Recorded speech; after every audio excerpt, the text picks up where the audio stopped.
कल्पना कीजिए, आधी रात हो, घुप अंधेरा, आसमान में बादल घिरे हों और आप एक ऐसे स्टेशन पर खड़े हों जहां पिछले 94 सालों से कोई ट्रेन नहीं रुकी। लेकिन फिर भी आधी रात के ठीक 12:13 पर अचानक दूर से पुरानी भाप वाली ट्रेन की सीटी गूंज उठे। पटरियां कांपने लगे, हवा में जलते मांस की गंध भर जाए और फिर आपकी आंखों के सामने कंकालों की परछाइयां तैरने लगे। डर की इस हद को महसूस करने से पहले यकीन मानिए, इस वीडियो को आखिर तक देखना आपके लिए आसान नहीं होगा, क्योंकि आज हम आपको ले चलने वाले हैं कंकालगढ़ रेलवे स्टेशन की सच्ची घटना पर आधारित उस हॉरर रहस्य में, जहां जो गया वो लौटकर कभी पहले जैसा नहीं रहा। नमस्कार दोस्तों, ईरी हॉरर टेल्स में आपका स्वागत है। अगर आपको हॉरर, थ्रिलर और सस्पेंस से जुड़ी सच्ची कहानियां पसंद हैं तो अभी इसी वक्त सब्सक्राइब कीजिए और बेल आइकॉन दबाकर ऑल पर सेट कीजिए, ताकि जब भी हम कोई नई डरावनी कहानी लेकर आएं, सबसे पहले नोटिफिकेशन आपको मिले।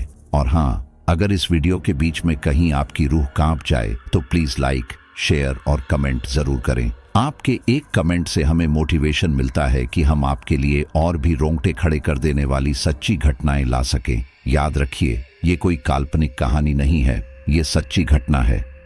कंकालगढ़ रेलवे स्टेशन एक ऐसी जगह जहां 1931 में 1300 से ज्यादा लोगों को जिंदा जलाकर मार दिया गया था। तब से आज तक कहा जाता है कि उनकी आत्माएं हर साल 13 मार्च को जागती है। कई लोग यहां गए, लेकिन बहुत कम लोग सही सलामत वापस लौट पाए। तो तैयार हो जाइए, क्योंकि जो कहानी आप सुनने जा रहे हैं वो सिर्फ एक हॉरर स्टोरी नहीं है, बल्कि एक डरावना सच है। जो कुछ भी आगे होगा वो आपके होश उड़ा देगा, क्योंकि कंकालगढ़ सिर्फ एक स्टेशन नहीं, ये मौत का इंतजार है। राघव मेहरा एक 28 साल का यूट्यूबर, जिसकी आंखों में सिर्फ एक ही ख्वाब था, 10 मिलियन सब्सक्राइबर। उसने हॉरर कंटेंट बनाकर अपना नाम बनाया था, लेकिन अब वो एक ऐसी कहानी की तलाश में था जो उसे रातों रात वायरल कर दे।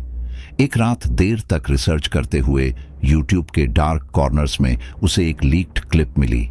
वीडियो धुंधली थी, लेकिन उसमें जो उसने देखा उसने उसकी रूह जमा दी।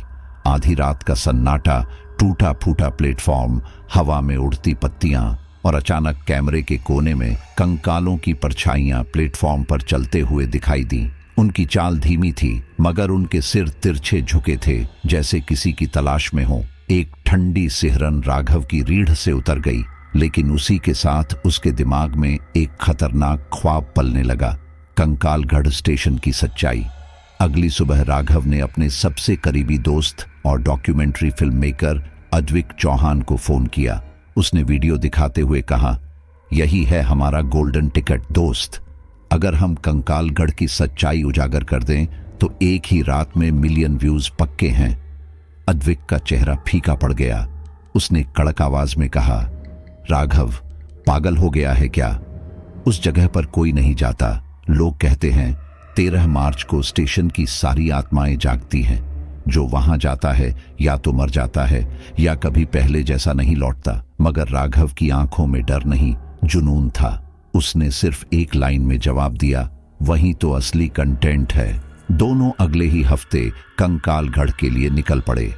रास्ते में हवा अजीब तरह से भारी महसूस हो रही थी। जितना वे स्टेशन के पास पहुंचते, उतनी ही सड़क पर अजीब सी वीरानी बढ़ती जाती। पेड़ों पर बैठे कौवे जैसे उन्हें घूर रहे थे। हवा का शोर कानों में दबे सुरों में चीखों जैसा लग रहा था। शाम के करीब वे कंकालगढ़ गांव पहुंचे, जहां महज 40 से 50 घर थे। लोगों की आंखों में एक अजीब डर बसा हुआ था। जब राघव ने स्टेशन के बारे में पूछा तो एक बूढ़ा आदमी कांपती आवाज में बोला, बेटा, उस जगह पर मत जाना, खासकर 13 मार्च की रात को।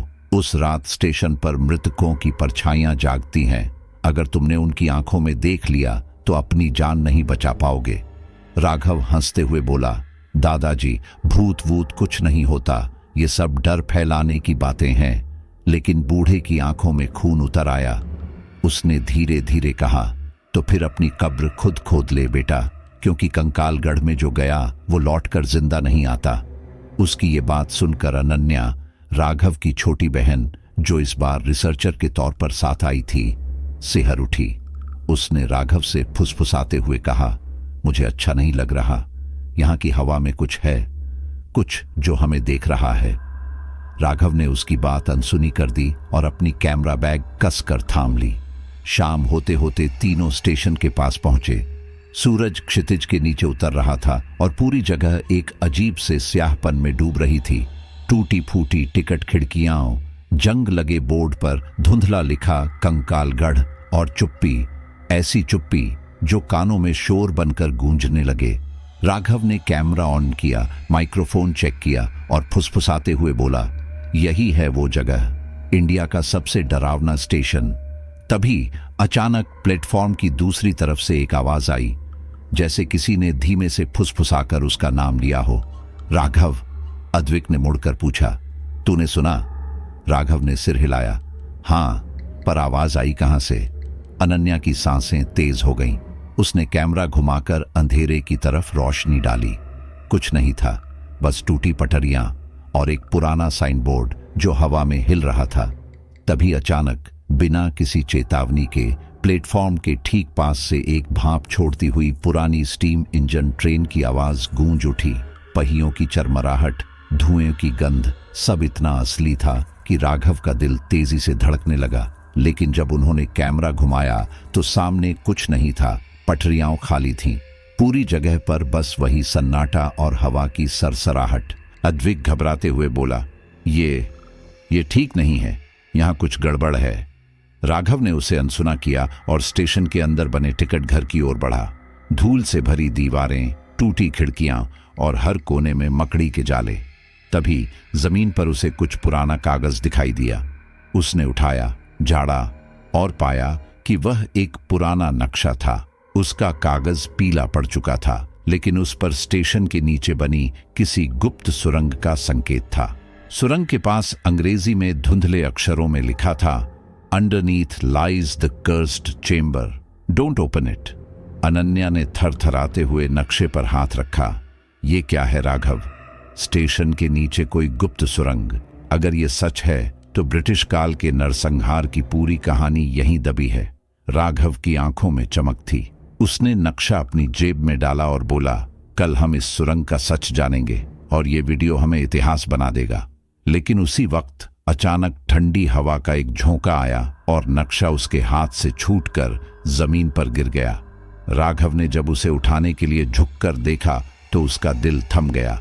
नक्शे पर जहां पहले स्याही की लकीरें थीं, अब गहरे लाल खून जैसे धब्बे फैल रहे थे। धीरे धीरे वो धब्बे किसी अदृश्य हाथ से लिखी लकीरों में बदल गए। नक्शे पर शब्द उभर आए, 13 मार्च, रक्त का द्वार खुलेगा। राघव का गला सूख गया। अद्विक और अनन्या की सांसें थमसी गईं। हवा और भारी हो गई थी, जैसे स्टेशन की दीवारें भी कोई रहस्य फुसफुसा रही हों। दूर कहीं उल्लू की आवाज आई और फिर अचानक बिल्कुल सन्नाटा। सिर्फ उनके दिलों की धड़कनें सुनाई दे रही थीं। तीनों एक दूसरे को देख रहे थे, लेकिन किसी के पास कुछ कहने के लिए शब्द नहीं थे। उस रात होटल लौटते समय भी राघव को बार बार ऐसा महसूस हो रहा था कि कोई उनके पीछे पीछे चल रहा है।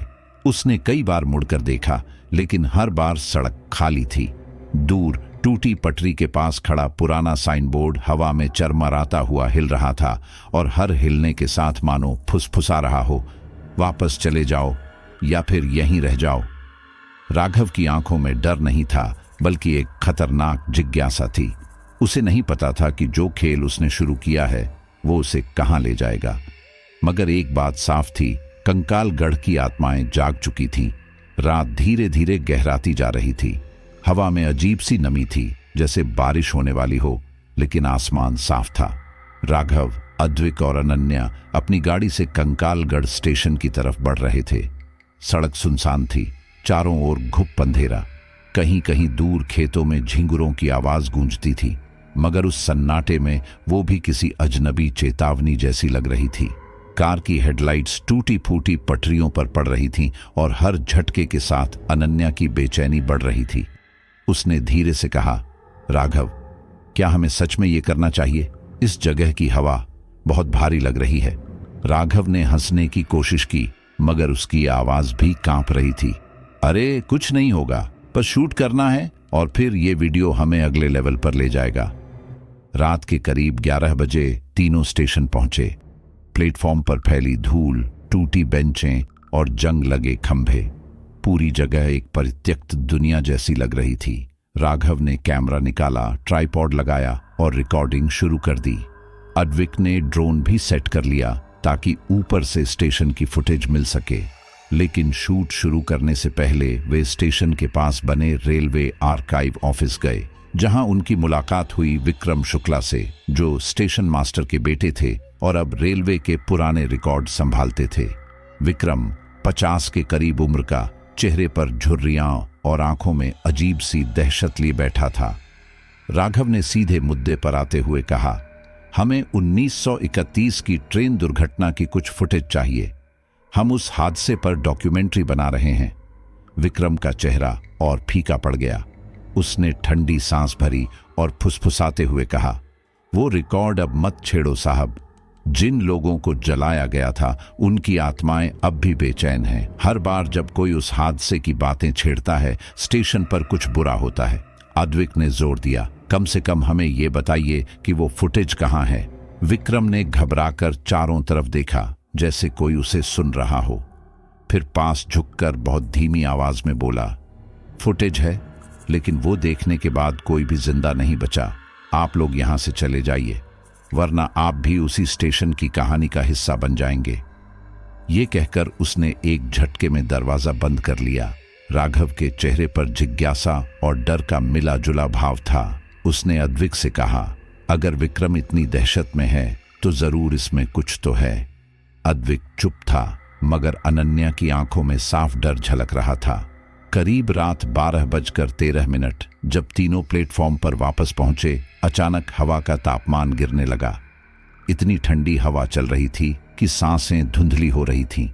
राघव ने कैमरा ऑन किया और फुसफुसाया, यही है दोस्तों, 13 मार्च की रात, कंकालगढ़ स्टेशन। अब जो भी होगा कैमरे में कैद होगा। अचानक प्लेटफॉर्म की दूसरी तरफ से स्टीम इंजन की सीटी गूंजी। भारी लोहे के पहियों की चरमराहट, ट्रैक पर घर्षण की आवाज और कोयले की जलने की गंध हवा में फैल गई। तीनों ने चौंक कर कैमरा उस दिशा में घुमाया, मगर वहां कुछ नहीं था। पटरियां खाली थीं, कोई ट्रेन नहीं, कोई आवाज नहीं, जैसे किसी ने ध्वनि का पर्दा गिरा दिया हो। अनन्या के चेहरे से रंग उड़ चुका था। उसने कानों को पकड़ लिया और फुसफुसाते हुए बोली, राघव, मुझे आवाजें सुनाई दे रही हैं। बहुत सारे लोग चिल्ला रहे हैं, मदद मांग रहे हैं। उसकी आंखों से आंसू बहने लगे। अद्विक ने घबराकर उसका हाथ पकड़ा। क्या? कौन सी आवाजें?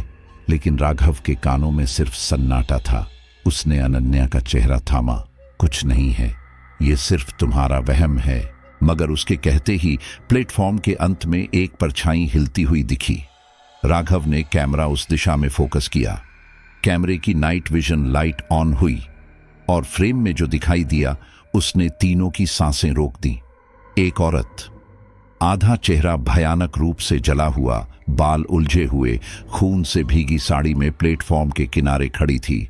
उसकी पीठ उनकी तरफ थी और वह धीमी आवाज में कुछ बड़बड़ा रही थी। राघव ने सावधानी से कदम बढ़ाया और फुसफुसाते हुए पूछा, आप कौन हैं?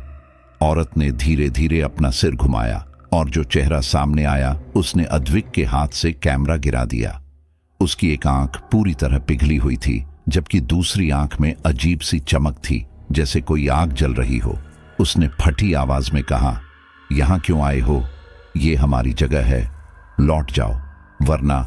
मगर वाक्य अधूरा छोड़कर वह अचानक वहीं से गायब हो गई। तीनों हक्के बक्के खड़े रहे। कैमरा दोबारा उठाकर जब राघव ने रिकॉर्डिंग चेक की तो उसका दिल तेजी से धड़कने लगा। पूरी फुटेज ब्लैक हो चुकी थी। स्क्रीन पर बस एक वाक्य चमक रहा था, जैसे किसी ने खून से लिखा हो, वापस चले जाओ, नहीं तो अगले 13 मार्च को तुम्हारी बारी है। राघव के हाथ कांप रहे थे, अनन्या सिसक रही थी और अद्विक की आंखों में ऐसा भय था जो उसने पहले कभी महसूस नहीं किया था। उस सन्नाटे में कहीं दूर पुरानी ट्रेन की सीटी एक बार फिर गूंजी, लेकिन इस बार उसमें सिर्फ मौत की आहट थी। अगले दिन सुबह राघव, अद्विक और अनन्या स्टेशन के पास बने छोटे से गांव में पहुंचे। रात की घटनाओं के बाद अनन्या का चेहरा अब भी फीका पड़ा था। अद्विक चुप था और राघव की आंखों में बेचैनी और जिज्ञासा दोनों तैर रही थीं। वे एक पुरानी कच्ची गली से होते हुए गांव के सबसे पुराने घर की ओर बढ़े, जहां रहने वाली सुमित्रा देवी को सब कंकालगढ़ की साक्षी कहते थे। वह करीब 65 साल की थीं, झुर्रियों से भरा चेहरा, गहरी आंखें और एक ऐसा चेहरा जो मानो सदियों पुरानी पीड़ा समेटे हुए था।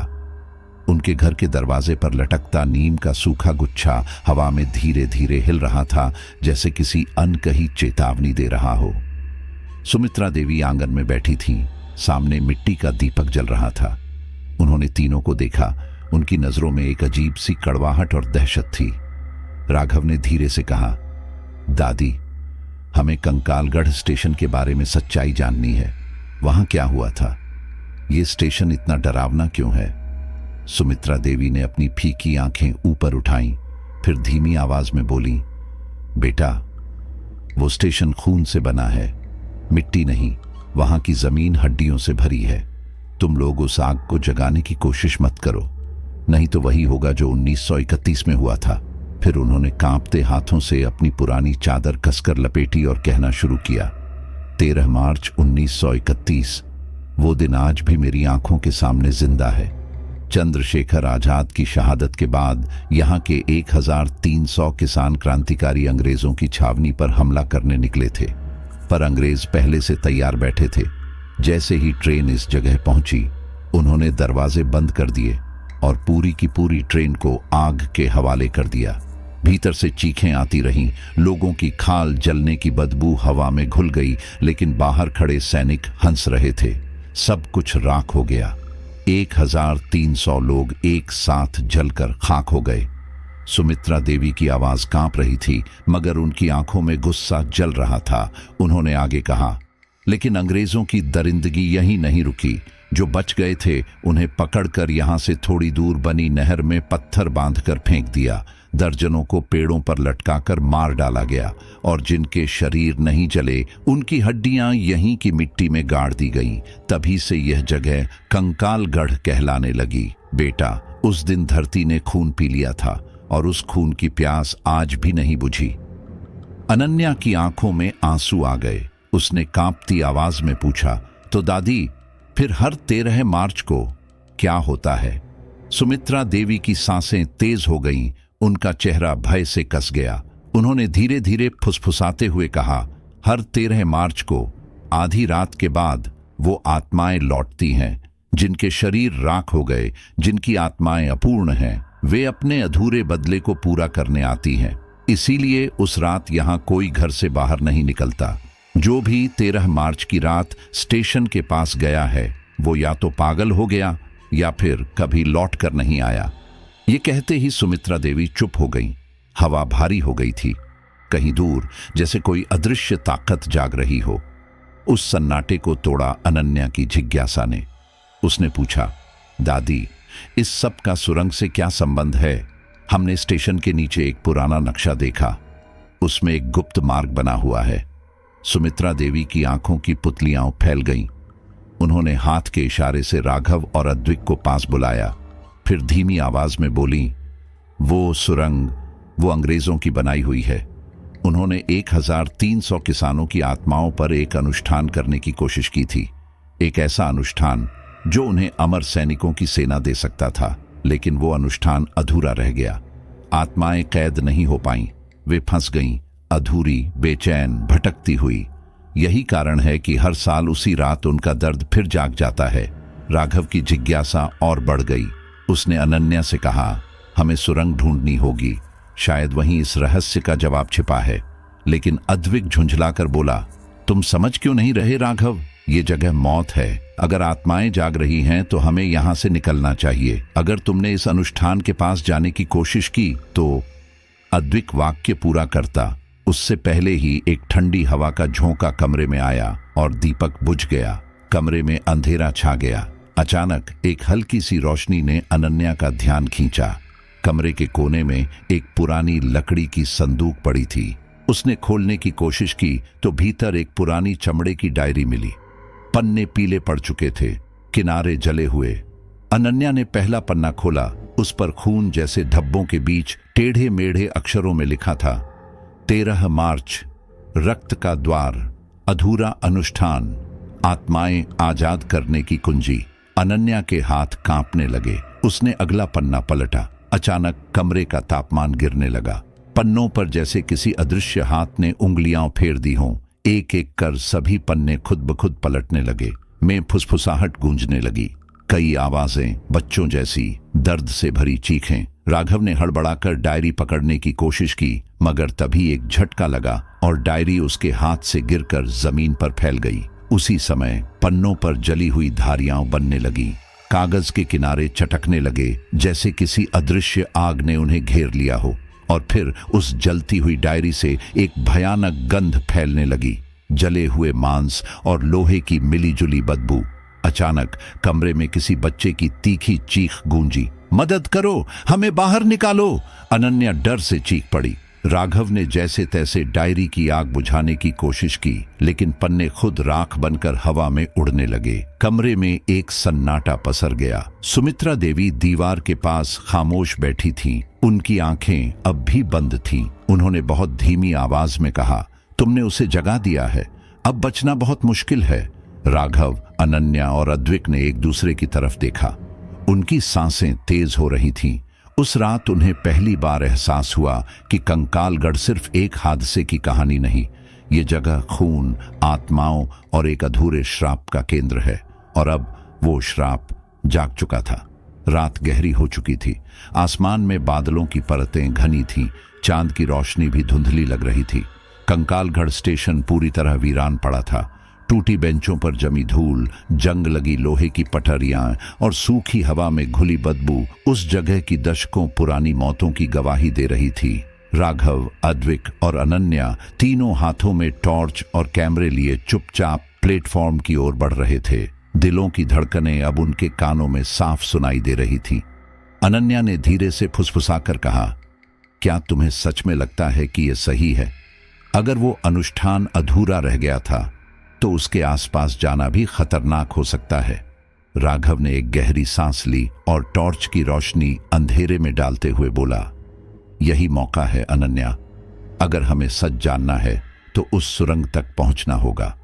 स्टेशन के प्लेटफॉर्म से लगे एक कोने में उन्हें मिट्टी से ढका एक पुराना लोहे का हैच मिला। नक्शे के मुताबिक यहीं से सुरंग शुरू होती थी। राघव ने अपनी पूरी ताकत लगाकर उसे खोला और जैसे ही जंग लगे ढक्कन से झोर का चरमराहट का शोर निकला। नीचे से एक ठंडी हवा का झोंका उठा, मानो किसी ने अंधेरे के दरवाजे खोल दिए हों। तीनों ने एक दूसरे को देखा, फिर सावधानी से नीचे उतर गए। पत्थरों की सीढ़ियां सीलन से भीगी थीं, दीवारों पर कीचड़ की परत जमी थी और सुरंग के भीतर घुप अंधेरा था। टॉर्च की रोशनी उनकी सांसों के धुएं तक को साफ दिखा रही थी। जैसे जैसे वे आगे बढ़े, सुरंग की दीवारें अजीब लगने लगी। उन पर कंकालों की उभरी हुई आकृतियां बनी हुई थीं। उनकी खोखली आंखें टॉर्च की रोशनी में ऐसे चमक रही थीं जैसे जिंदा हों। हर आकृति के मुंह खुले थे, जैसे वे आखिरी सांस में चीख रहे हों। अद्विक का गला सूख गया। उसने राघव से धीरे कहा, ये दीवारें ऐसे क्यों लग रही हैं, जैसे ये सांस ले रही हों। राघव ने जवाब नहीं दिया। उसकी निगाहें अब भी उन आकृतियों पर जमी थीं जो हवा की हर हलचल पर थोड़ी थोड़ी हिलती सी दिखती। थोड़ा आगे बढ़ने पर उन्हें लकड़ी के पुराने बक्से मिले। उनमें से एक बक्सा खोलते ही हवा में एक अजीब भारी बदबू फैल गई। भीतर पुराने ब्रिटिश हथियार, खून से सने कपड़े और जली हुई खोपड़ियां रखी थीं। अनन्या का चेहरा पीला पड़ गया। उसने टॉर्च उस खोपड़ी की ओर डाली और देखा कि उसकी जबड़े की हड्डी आधी टूटी हुई थी, जैसे किसी ने उसे जिंदा जलाने की कोशिश की हो। अचानक बगल की दीवार पर धुंधले खून के धब्बे दिखाई देने लगे, जिन पर अजीब टेढ़े मेढ़े मंत्र लिखे थे। अचानक पीछे से किसी के रोने की हल्की आवाज सुनाई दी। अनन्या ने चौंक कर टॉर्च पीछे घुमाई। सुरंग के बिल्कुल अंत में एक परछाई खड़ी थी। धीरे धीरे वह परछाई पास आई और रोशनी में एक अधूरी आत्मा दिखाई दी। उसका चेहरा आधा जला हुआ था, शरीर से मांस के टुकड़े गायब थे और आंखों से आंसू बह रहे थे, मगर वो आंसू खून जैसे लाल थे। वह कांपती हुई आवाज में बोली, हमें बचा लो, हमें बाहर निकालो। अनन्या की सांसें थम गईं और उसकी आंखों में आंसू आ गए। उसने हाथ बढ़ाया, मगर जैसे ही उसने आत्मा की तरफ कदम बढ़ाया, वह अचानक गायब हो गई। इसके तुरंत बाद सुरंग के भीतर जमीन जोर से हिलने लगी, ऊपर से मिट्टी गिरने लगी, पत्थरों की चरमराहट गूंज उठी। तीनों भागते हुए एक कोने में सिमट गए। राघव ने टॉर्च दीवार पर डाली और देखा कि सुरंग की छत जगह जगह से टूट रही थी। अद्विक चिल्लाया, ये सुरंग कभी भी गिर सकती है, हमें अभी वापस लौटना होगा। लेकिन राघव की आंखें दूर दिखाई देने वाली एक हल्की रोशनी पर टिकी थीं। तीनों उसी रोशनी की तरफ भागे और आखिरकार सुरंग के आखिरी हिस्से में पहुंचे। वहां एक पत्थर का गोल कमरा था, जिसकी दीवारों पर खून से बने पुराने प्रतीक उकेरे गए थे। कमरे के बीचों बीच एक विशाल लोहे का दरवाजा था। दरवाजा इतना ठंडा था कि उस पर हाथ रखते ही उंगलियां सुन्न हो जाती। उसके ऊपर अंग्रेजी और संस्कृत के मिले जुले शब्द खुदे थे। अनन्या ने मुश्किल से पढ़ते हुए कहा, इसे मत खोलना, वरना पूरा गांव मर जाएगा। जैसे ही उसने ये शब्द पढ़े, अचानक दरवाजे के पीछे से किसी के भारी कदमों की आवाज गूंजने लगी। दीवारों पर बनी कंकालों की आकृतियां एक साथ हिलने लगीं। उनकी खोखली आंखों में अजीब चमक उभर आई। अनन्या की टॉर्च झिलमिलाने लगी और उसी समय सुरंग की ठंडी हवा में किसी बच्चे की धीमी मगर दर्दनाक फुसफुसाहट सुनाई दी, हम अब भी यहाँ हैं और हम भूखे हैं। अगले ही पल टॉर्च की रोशनी एकदम बंद हो गई। चारों ओर सिर्फ कालेपन का समुद्र था और उस अंधेरे में किसी अदृश्य शक्ति की आहट उनके चारों ओर मंडरा रही थी। लोहे का विशाल दरवाजा उनके सामने था। हवा इतनी भारी हो चुकी थी कि हर सांस मानो सीने में अटक रही थी। चारों तरफ घुप अंधेरा, सिर्फ उनकी टॉर्च की कमजोर रोशनी। दरवाजे पर खुदे शब्दों की गूंज अब भी अनन्या के कानों में थी, इसे मत खोलना, वरना पूरा गांव मर जाएगा। राघव के चेहरे पर पसीना चमक रहा था, मगर उसकी आंखों में डर से ज्यादा जिज्ञासा थी। अनन्या ने धीरे से फुसफुसाकर कहा, राघव, ये जगह सामान्य नहीं है, यहां कुछ बहुत बड़ा दफन है, हमें वापस लौटना चाहिए। लेकिन राघव की नजर दरवाजे के ताले पर थी। उसने टॉर्च पास की और देखा कि दरवाजे के चारों ओर काले धब्बों की तरह जमी सूखी हुई परतें दरअसल खून के निशान थे। तभी अनन्या को सुरंग की दीवारों पर बने प्रतीक ध्यान से देखने पर एहसास हुआ कि ये महज सजावट नहीं, बल्कि अनुष्ठानिक चिन्ह हैं। उसने अपना कैमरा निकाला, क्लोज शॉट लिया और धीरे धीरे बुदबुदाई, ये मंत्र, ये किसी प्राचीन अनुष्ठान का हिस्सा है। शायद ब्रिटिशों ने किसानों की आत्माओं पर काला तंत्र किया था। राघव चौंक कर बोला, क्या मतलब? अनन्या ने गहरी सांस ली। मुझे लगता है ब्रिटिशों ने यहाँ किसानों की आत्माओं को बांधकर अमर सैनिकों की सेना बनाने की कोशिश की थी, लेकिन अनुष्ठान अधूरा रह गया। यही वजह है कि ये आत्माएं न तो मुक्त हो पाईं, न ही पूरी तरह बंध सकीं। वे यहाँ फंसी हैं, भूखी, बेचैन, और अब ये हमें देख रही हैं। उनकी बात पूरी भी नहीं हुई थी कि अद्विक, जो अब तक चुपचाप दीवारों को देख रहा था, धीरे धीरे दरवाजे की तरफ बढ़ने लगा। राघव ने उसे रोकने की कोशिश की, अरे क्या कर रहा है? लेकिन अद्विक ने कोई जवाब नहीं दिया। उसकी चाल सुस्त, आंखें खाली और सांसें भारी हो चुकी थीं। उसने कांपते हाथों से लोहे के दरवाजे को छुआ और अगले ही पल जमीन पर गिर पड़ा। उसका शरीर अकड़ गया, सांसें उखड़ने लगीं। राघव और अनन्या घबरा गए। उन्होंने अद्विक को उठाने की कोशिश की, लेकिन उसकी आंखें सफेद हो चुकी थीं और होंठ अजीब तरह से हिल रहे थे। उसने टूटती आवाज में कुछ कहा, खून, खून चाहिए, हमें मुक्त करो। अनन्या सिहर गई। उसकी आवाज में अब अद्विक नहीं था, बल्कि किसी और की, किसी ऐसे की जो दशकों से उस जगह कैद था। राघव ने घबराकर अद्विक का चेहरा थामा। अद्विक, होश में आ, ये हम हैं, राघव और अनन्या। लेकिन जवाब सिर्फ गहरी, भयावह हंसी थी। सुरंग में वो हंसी गूंज उठी, मानो कई आत्माएं एक साथ हंस रही हों। तभी अचानक कमरे के बीच रखा उनका कैमरा अपने आप ऑन हो गया। स्क्रीन पर हरी झिलमिलाती लाइट्स चमकने लगीं, जैसे कोई अदृश्य शक्ति उससे खेल रही हो। अनन्या ने कैमरा उठाकर देखा। व्यू फाइंडर में सुरंग वैसी नहीं दिख रही थी जैसी असल में थी।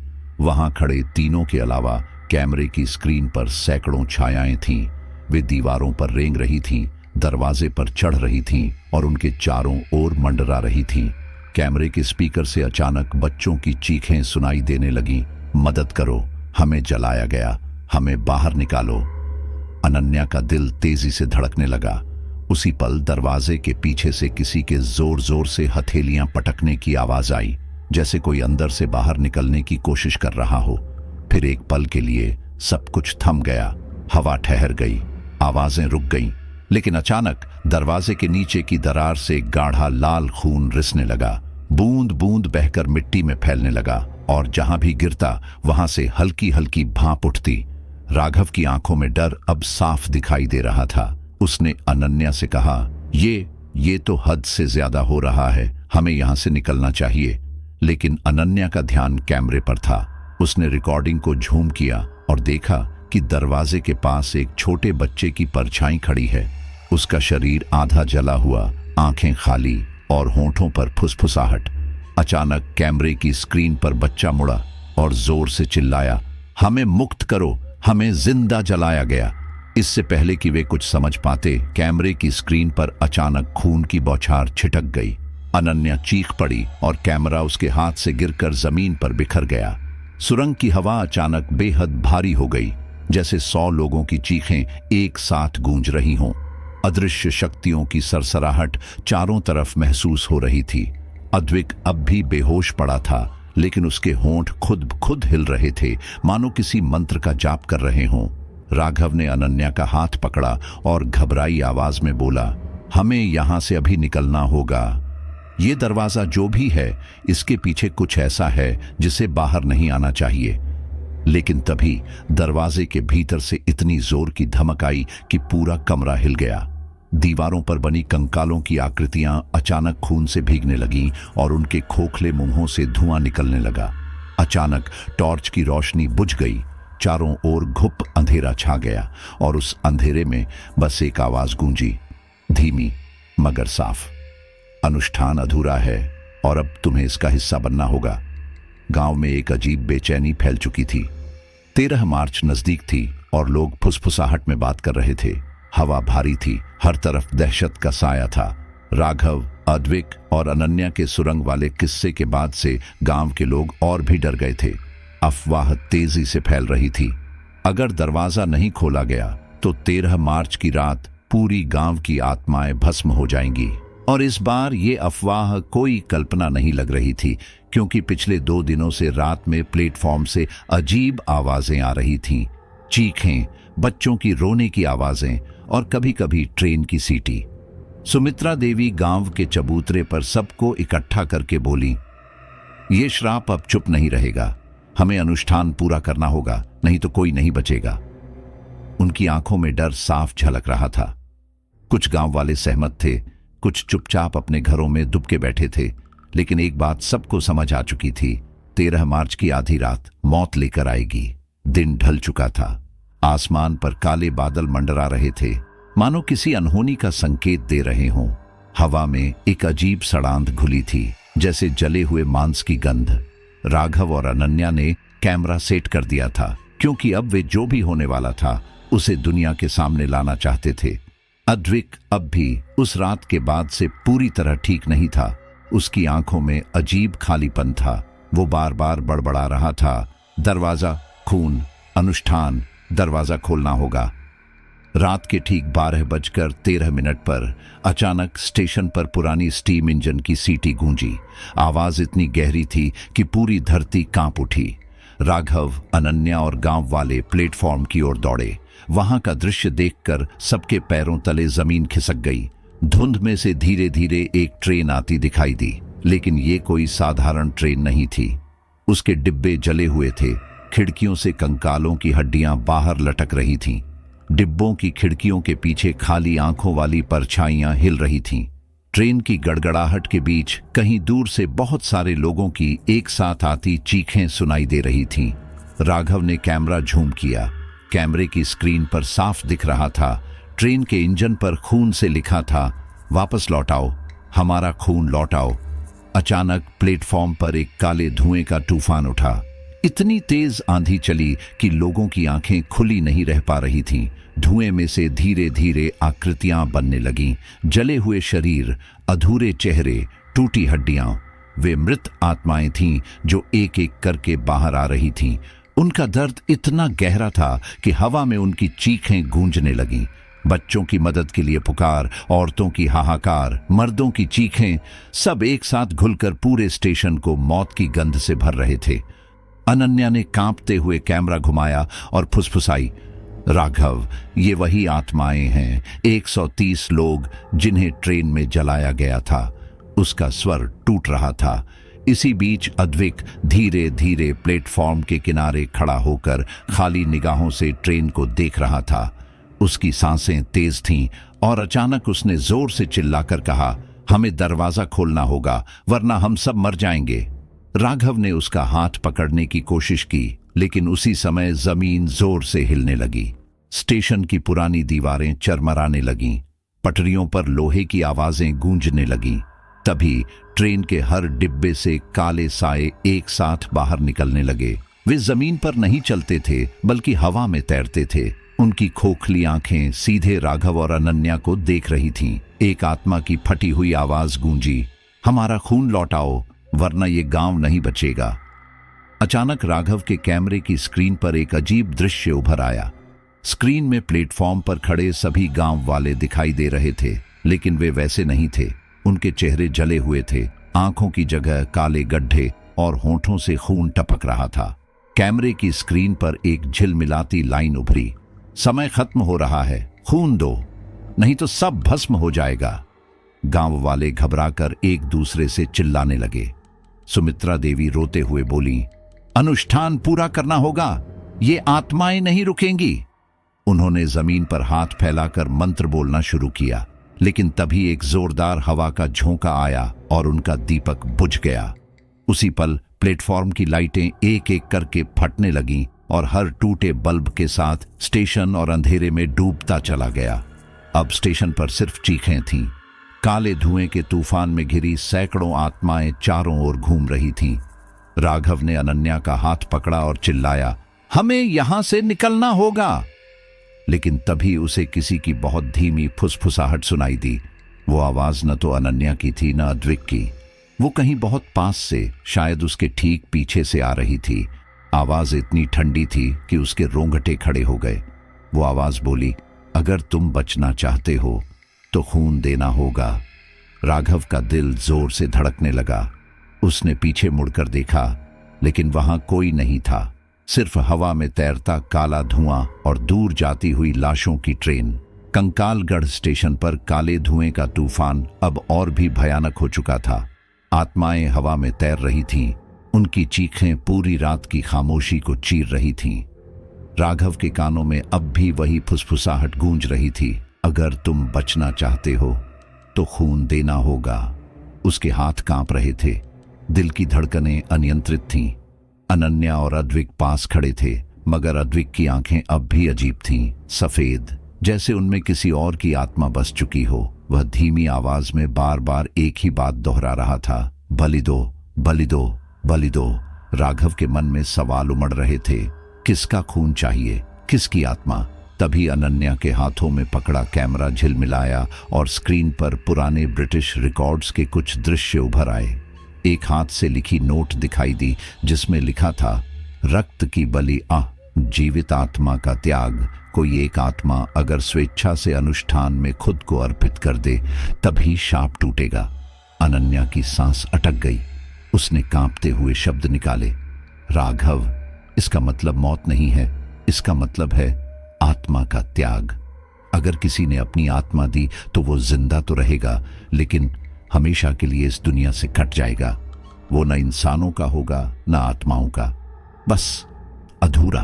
राघव के पैरों के नीचे की जमीन जैसे खिसक गई।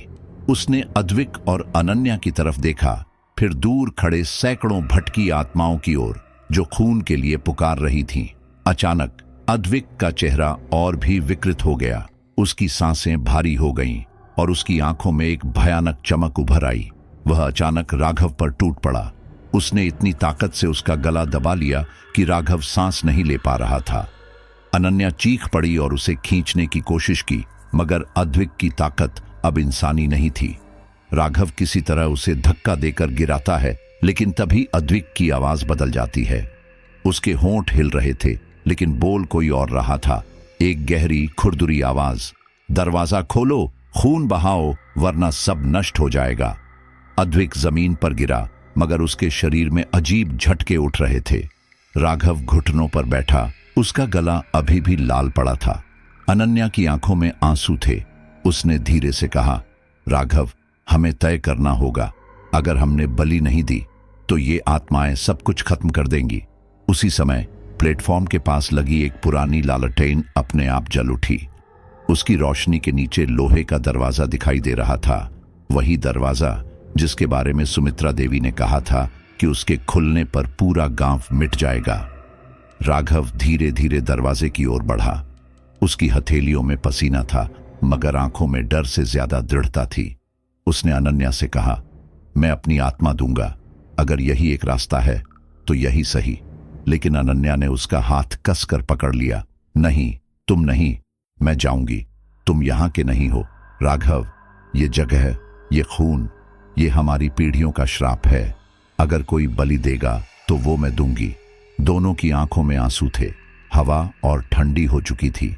आत्माएं चारों तरफ घूम रही थीं। उनकी चीखें तेज हो रही थीं। अनन्या की आवाज कांप रही थी, अगर तुम गए तो कभी लौटकर नहीं आओगे। तुम्हारी आत्मा हमेशा के लिए इसी काले अंधेरे का हिस्सा बन जाएगी। राघव ने उसकी आंखों में देखा, फिर धीरे से सिर हिलाया। मुझे फर्क नहीं पड़ता, अगर मैं जाऊं तो कम से कम तुम बचोगी, गांव बचेगा, यही काफी है। तभी अचानक अद्विक की आवाज एकदम साफ हो गई। उसने अपना सिर उठाया और बुदबुदाते हुए बोला, बलि खून की नहीं, दिल की चाहिए। जो स्वेच्छा से अपनी आत्मा दे, उसी के रक्त से अनुष्ठान पूरा होगा, वरना यह दरवाजा खुल जाएगा। उसकी आंखें फिर सफेद हो गईं और वह फिर बेहोश हो गया। राघव धीरे धीरे आगे बढ़ा, हाथ में चाकू पकड़े हुए। उसकी उंगलियां कांप रही थीं। उसने चाकू की धार पर अपनी उंगली रखी, जैसे अपनी आत्मा का वचन देने को तैयार हो। लेकिन तभी प्लेटफॉर्म के उस पार से एक भयानक आवाज गूंजी। स्टेशन पर पुरानी ब्रिटिश ट्रेन की सीटी एक बार फिर गूंज उठी, इतनी जोर से कि हवा का हर कण हिल गया। ट्रेन दिखाई नहीं दे रही थी, मगर उसकी सीटी, उसके पहियों की गड़गड़ाहट और उसमें सवार आत्माओं की चीखें स्टेशन की दीवारों को हिला रही थीं। राघव चाकू हाथ में लिए ठिठक गया। अनन्या उसके पीछे खड़ी थी। उसकी आंखों में डर, गुस्सा और बेबसी सब एक साथ थे। लोहे का दरवाजा अब कांप रहा था, जैसे कोई अंदर से उसे धकेल रहा हो। और उस भयानक शोर के बीच फुसफुसाहट एक बार फिर गूंजी, चुन लो, किसका खून बहेगा, वरना सब राख हो जाएगा। राघव की उंगलियां और कस गईं। उसने गहरी सांस ली और धीरे धीरे दरवाजे की ओर कदम बढ़ा दिए। और उसी पल स्टेशन पर पुरानी ब्रिटिश ट्रेन की भयावह सीटी इतनी तेज गूंजी कि हवा कांपने लगी और अंधेरे में सब कुछ थम गया। कंकालगढ़ स्टेशन पर अंधेरा अब और भी घना हो चुका था। लोहे का दरवाजा कांप रहा था, मानो भीतर बंद कोई ताकत बाहर निकलने की कोशिश कर रही हो। राघव के हाथ में चाकू था। उसकी आंखों में दृढ़ता और डर दोनों झलक रहे थे। अनन्या उसके पीछे खड़ी थी, सांसें तेज, चेहरा पसीने से भीगा हुआ। आत्माओं की चीखें हवा में गूंज रही थीं। स्टेशन की दीवारें तक थरथरा रही थीं। और फिर जैसे किसी अदृश्य ताकत ने उसकी आत्मा को खींच लिया हो, राघव ने चाकू अपनी हथेली पर चलाया। खून की पहली बूंद जमीन पर गिरते ही हवा में भयंकर कंपन फैल गया। प्लेटफॉर्म की लाइटें झिलमिलाईं, आसमान में बादलों की गड़गड़ाहट हुई और लोहे का दरवाजा धीरे धीरे खुलने लगा। दरवाजा खुलते ही ठंडी भारी हवा का झोंका स्टेशन पर फैल गया। सुरंग के भीतर से एक गहरा काला धुआं बाहर निकला, जिसमें हजारों आत्माएं तैरती हुई दिखाई दीं। उनकी आंखों में नफरत थी, चेहरों पर जलने के निशान और उनके हाथ फैले हुए थे, मानो सदियों की कैद के बाद वे आजाद हो गई हों। वे चीखते हुए प्लेटफॉर्म पर उतरने लगीं। गांव वाले जो अब तक दूर खड़े सब देख रहे थे, घबराकर चिल्लाते हुए भागने लगे। लेकिन आत्माएं तेज थीं। उनकी चीखें इतनी दर्दनाक थीं कि लोगों के कान फटने लगे। कई लोग वहीं गिर पड़े। उनकी आंखें खाली हो गईं, जैसे उनकी आत्माएं उनसे छीन ली गई हों। राघव, अनन्या और अद्विक हिल गए। उन्हें लग रहा था कि अब बचना असंभव है। मगर तभी स्टेशन के कोने से एक परिचित आकृति उभरी, वही आधा जली हुई औरत जिसे उन्होंने पहले सुरंग में देखा था। उसकी आंखों में इस बार गुस्सा नहीं, बल्कि अजीब सी शांति थी। वह धीरे धीरे उनके पास आई। उसकी आवाज में कंपन था। तुमने दरवाजा खोल दिया है, अब इसे रोका नहीं जा सकता। लेकिन अनुष्ठान अभी पूरा नहीं हुआ है। अगर यह अधूरा रहा तो न ये आत्माएं चैन पाएंगी, न ये दुनिया। राघव हकला गया। तुम कौन हो और ये सब कैसे रोकें? औरत की आंखों से खून के आंसू बह रहे थे। उसने धीरे से कहा, मैं वही हूं जो 1931 में यहां मरी थी। ब्रिटिशों ने मुझे जिंदा जलाया, लेकिन मरते वक्त मेरी आत्मा को रक्षक बना दिया गया। मैं यहां फंसी रही, इस दरवाजे के पीछे, इस सुरंग की रक्षा करती रही। लेकिन अब जब तुमने इसे खोल दिया है तो मुझे अपना अंतिम काम पूरा करना होगा। वह प्लेटफॉर्म के बीच खड़ी हो गई। अचानक उसके चारों ओर चमकदार सफेद रोशनी फैलने लगी। आत्माएं जो गांव वालों पर हमला कर रही थीं, उस रोशनी के पास आते ही कांपने लगीं, जैसे कोई अदृश्य शक्ति उन्हें रोक रही हो। अनन्या चौंक कर बोली, ये क्या कर रही है? औरत की आवाज गूंज उठी, अनुष्ठान पूरा हो रहा है। सदियों से अधूरी पड़ी ये प्रक्रिया अब खत्म होगी, लेकिन इसके लिए एक कीमत चुकानी होगी। राघव की सांसें रुक गईं। कौन सी कीमत? औरत ने उसकी तरफ देखा। उसकी जली हुई त्वचा के नीचे से हड्डियां झलक रही थीं। इस दरवाजे को पूरी तरह बंद करने के लिए एक जीवित आत्मा को दूसरी तरफ भेजना होगा। वह आत्मा कभी लौट नहीं पाएगी, वह इस जगह का हिस्सा बन जाएगी। राघव और अनन्या एक दूसरे की तरफ देखने लगे। उनके बीच की खामोशी बहुत कुछ कह रही थी। अनन्या ने धीरे से कहा, मैं जा सकती हूं। राघव चिल्लाया, नहीं, ये सब मेरी वजह से हुआ है। मैंने इस जगह के श्राप को छेड़ा, मैं ही इसे खत्म करूंगा। उसने अनन्या का हाथ पकड़ा और दरवाजे की ओर बढ़ने लगा। तभी लोहे के दरवाजे के पीछे से भयानक रोशनी फैलने लगी। गड़गड़ाहट इतनी तेज थी कि स्टेशन की दीवारें दरकने लगीं। आत्माएं जोर जोर से चीखने लगीं, जैसे वे दरवाजे से खींची जा रही हों।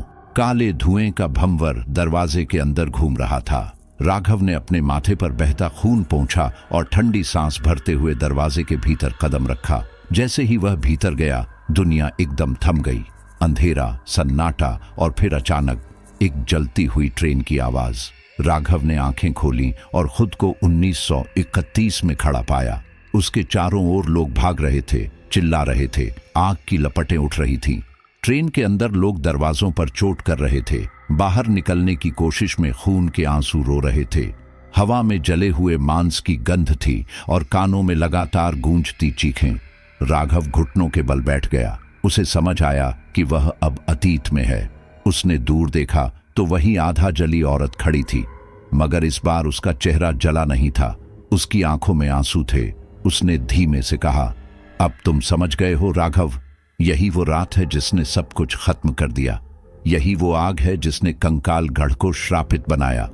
राघव कुछ कह पाता, उससे पहले उसकी आंखों के सामने ट्रेन के अंदर 1300 किसानों की जलती हुई परछाइयां घूमने लगीं।